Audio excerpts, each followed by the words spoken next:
आज की कहानी सदियों साल पुरानी है, जहाँ पे इस दुनिया में काफी बड़े बड़े ड्रैगन्स हुआ करते थे। कहानी है 4 लोगों की जो एक दूसरे के काफी अच्छे दोस्त होते हैं और एक दिन बहुत ही कीमती खजाना लूटने का सोचते हैं, लेकिन उन्हें पता नहीं था कि वहाँ पे खतरा उनका इंतजार ही कर रहा है। हाय, मैं हूँ अमृता। कहानी की शुरुआत में हम जेल में एडगिन और होल्गा नाम के 2 लोगों को देखते हैं। दोनों को भी चोरी के सिलसिले में गिरफ्तार किया गया था। थोड़े समय के बाद दोनों को सजा देने के लिए चांसलर के पास लाया जाता है, जहाँ चांसलर एडगिन से पूछता है कि हम लोग तुम्हें जेल से क्यों छोड़ दे, तुमने चोरी का जुर्म किया है।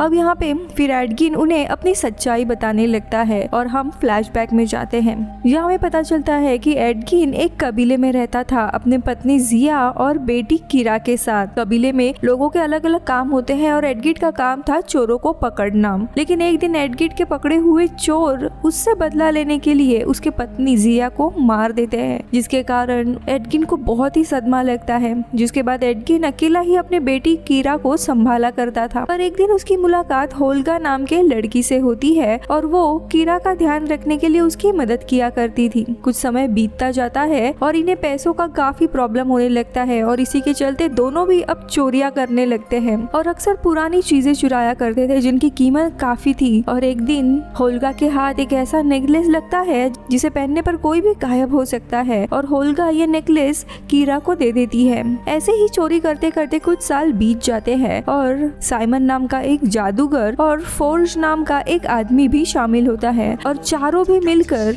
अलग अलग चोरियां करते थे। पर एक दिन फोर्ज इन्हें सोफिना नाम के दूसरे जादूगरनी से मिलाता है, जो इन लोगों को एक आइलैंड के बारे में बताती है जहाँ पे काफी एंशिएंट और जादुई चीजें हैं। वहाँ पे एक टैबलेट भी है जो मरे हुए इंसान को जिंदा भी कर सकता है।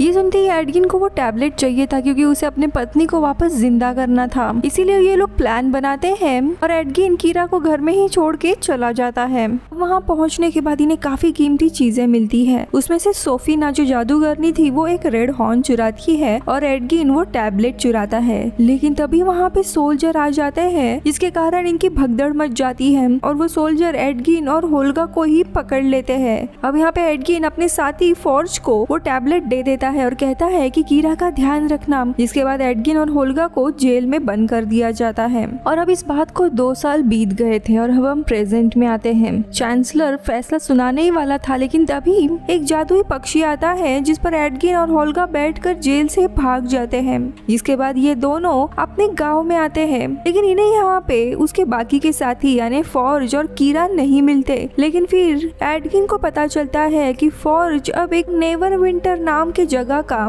लॉर्ड बन गया है, लेकिन उसे अपनी बेटी कीरा से मिलना था, इसीलिए वे लोग जाने का वहाँ फैसला करते हैं। और कुछ समय के बाद वहाँ पहुँचने के बाद एडगिन अपनी बेटी कीरा से मिलता है। उसे देख के काफी खुश होता है, लेकिन कीरा को लग रहा था कि उसके पिता उसे छोड़कर चले गए थे, इसीलिए वो गुस्सा होती है। फिर ये लोग फोर्ज से मिलने के लिए जाते हैं और उसे देख के काफी हैरान थे और एडगिन उससे पूछता कि तुम यहाँ के राजा कैसे बने। तभी वो कहता है कि यहाँ के पुराने राजा को सोफिना ने बीमार कर दिया था, जिसके बाद मैं एज अ हकदार यहाँ का राजा बन गया। ये बात सुनते ही एडगिन समझ जाता है कि आइलैंड पे चोरी करने जाना ये एक ट्रैप था। इन दोनों को भी इनकी चीजें चाहिए थी, इसीलिए एडगिन की मदद ली गई थी और आखिरी में उसे ही जेल में डाल दिया गया था। तभी कीरा भी कहती है कि फौज ने मुझे बताया कि आप वो टैबलेट चुराना चाहते थे ताकि आप अमीर बन सको। यानी कि फौज ने कीरा को झूठ कहा था, लेकिन एडगिन कहता है कि ऐसा नहीं है, मैं टैबलेट की मदद से तुम्हारी माँ जिया को जिंदा करना चाहता था। लेकिन कीरा उसकी बात नहीं सुनती और गुस्से में वहाँ से चली जाती है। अब ये लोग भी सोच रहे थे कि कीरा को कैसे मनाए, लेकिन तभी सोफिना अपनी जादू से एडगिन और होल्गा को पकड़ लेती है और यहाँ पता चलता है सोफिना ही रेड विजर्ड है, जिसे एडगिन ने एक बार सजा दी थी और उसे बदला लेने के लिए ही उसने उसे फंसाया था। इसके बाद सोल्जर इन दोनों को भी मारने के लिए लेकर जाते हैं, पर एडगिन और होल्गा सभी सोल्जर्स को मारकर वहां से भाग जाते हैं। वही दूसरी तरफ फोर्ज कीरा के मन में अपने पिता के लिए और जहर भरने के लिए कहता है कि वो टैबलेट मैंने तुम्हारे पिता यानी एडगिन को दे दिया है और वो तुम्हें लिए बिना ही यहाँ से चले गए हैं, जिसके कारण कीरा और भी गुस्सा हो जाती है। एडगिन और होल्गा दोनों को भी फॉर्जर से लड़ना था, जिसके कारण ये लोग साइमन को ढूंढ निकालते हैं और एडगिन साइमन को फौज की सच्चाई बता देता है। और तभी साइमन इनकी मदद करने के लिए तैयार होता है और कहता है कि मैं डोरिक नाम की एक जादूगरनी को जानता हूँ जो किसी भी जानवर का रूप ले सकती है। जिसके बाद साइमन इन्हें डोरिक से मिलवाता है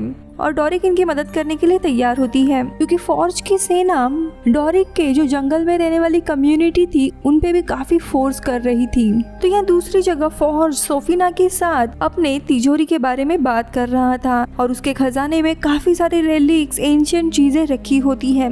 सोफिना फॉर्जर से कहती है कि इस वॉल्ट को मैंने एक खास मंत्रों से बंद कर रखा है, इसे खोलना नामुमकिन है। लेकिन तभी डोरिक एक मधुमक्खी बनकर सब सुन रही होती है, लेकिन सोफिना को कोई अनजान जादू का यानी डोरिक के होने का एहसास हो जाता है। मगर डोरिक किसी तरह सोल्जर से बचकर वापस एडगिन के पास आकर उसे वॉल्ट के बारे में बताती है। इधर एडगिन साइमन से पूछता है कि तुम अपने जादू से वॉल्ट को खोल सकते हो, लेकिन साइमन कहता है कि नहीं, पर मैं एक ऐसे जादुई हेलमेट के बारे में जानता हूँ जिसकी मदद से हम वॉल्ट खोल सकते हैं, लेकिन वो हेलमेट कहाँ है इसके बारे में कुछ नहीं पता।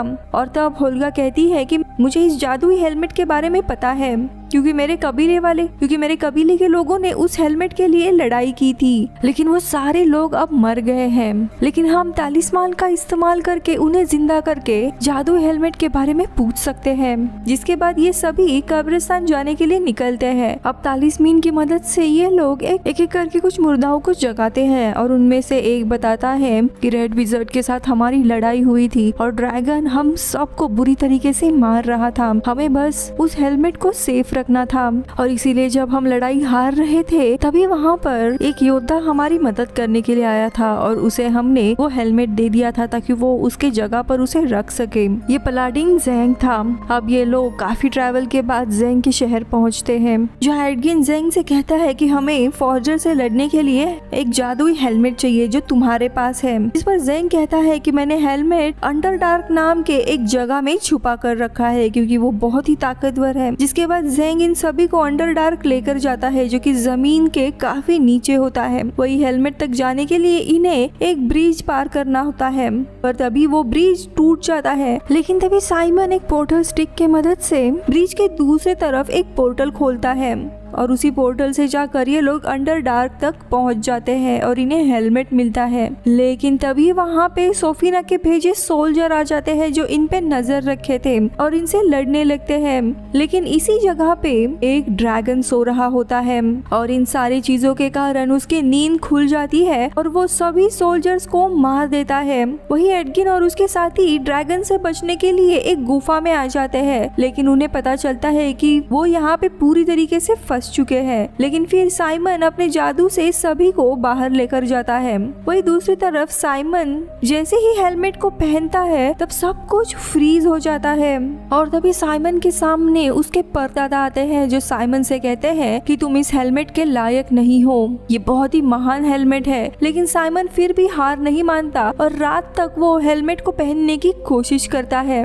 वही इन्हें पता चलता है कि फॉर्ज ने अपने शहर में एक बहुत ही बड़ा भूल भुलैया का खेल रखा है जिसे देखने के लिए दूर दूर शहर के लोग आ रहे हैं और इसी मौके का फायदा उठाकर वे लोग फौज को मारना चाहते थे। वही अब गेम शुरू होने के लिए बस एक दिन रह गया था और इधर एडगिन सभी से कहता है कि हम पोर्टल स्टिक का इस्तेमाल करके वॉल्ट में घुस सकते हैं, क्योंकि साइमन अभी तक हेलमेट को कंट्रोल करना नहीं सीखा था। लेकिन साइमन मना करता है क्योंकि वो स्टिक से उन्हीं जगहों पर पोर्टल खोल सकता था जो उसे दिख रही हो। और तब एडगिन एक प्लान बनाता है जहाँ पे साइमन स्टिक की मदद से एक खाली कैनवास पर एक पोर्टल खोलता है, जिससे एडगिन फिर फॉर्जर के एक गेस्ट के गाड़ी के नीचे छुप जाता है जो कि गेम खेलने जा रहे होते हैं। साइमन एक और पोर्टल खोलता है जिसके जरिए डोरिक गाड़ी के अंदर आ जाती है और फिर डोरिक उस कैनवास वाले पोर्टल पर एक तस्वीर चिपका कर उसे गाड़ी में रख देती है, जिसके बाद वो एक मक्खी बनकर गाड़ी से बाहर आ जाती है।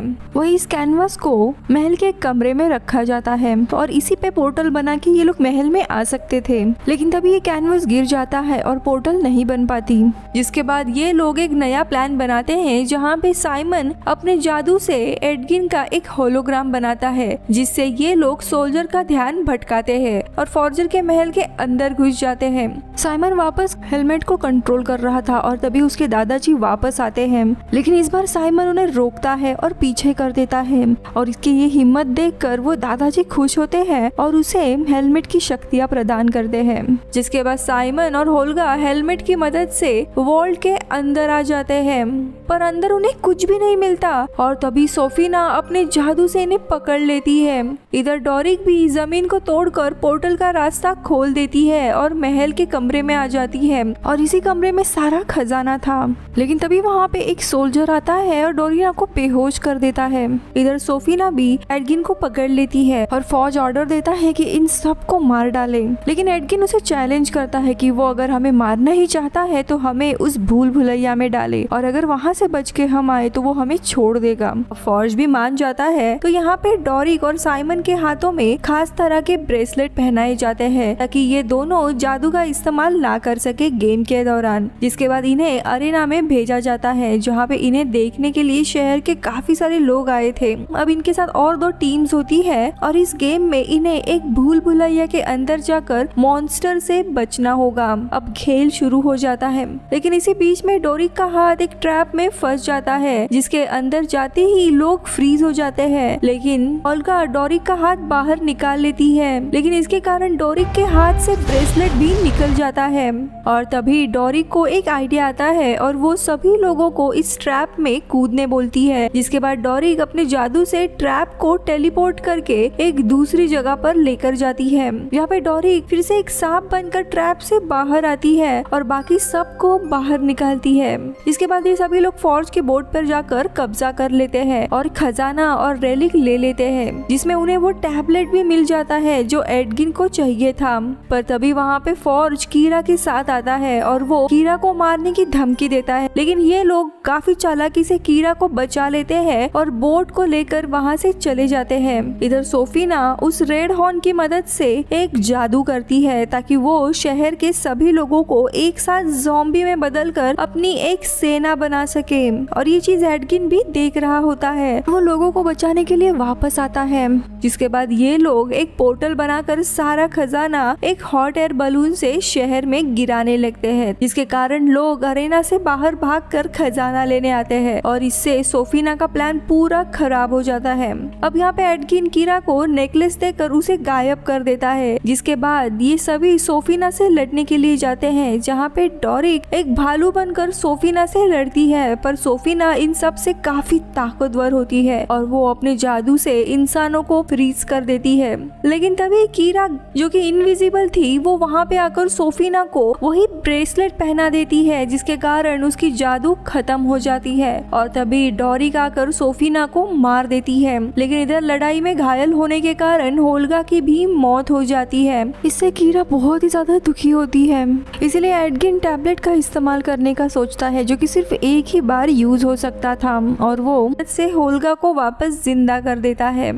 अब सोफीना मरने के कारण जो देश के पुराने लॉर्ड होते हैं उनकी हालत भी अच्छी होती है। जिसके बाद राजा एडगिन और उसके लोगों को इस शहर के महान योद्धा घोषित करता है। दूसरी तरफ फौज को भी ये लोग पकड़ते हैं और कानून के सामने लाते हैं, पर फौज वहाँ से भागने की कोशिश करता है पर कामयाब नहीं हो पाता और इसी के साथ मूवी खत्म होती है।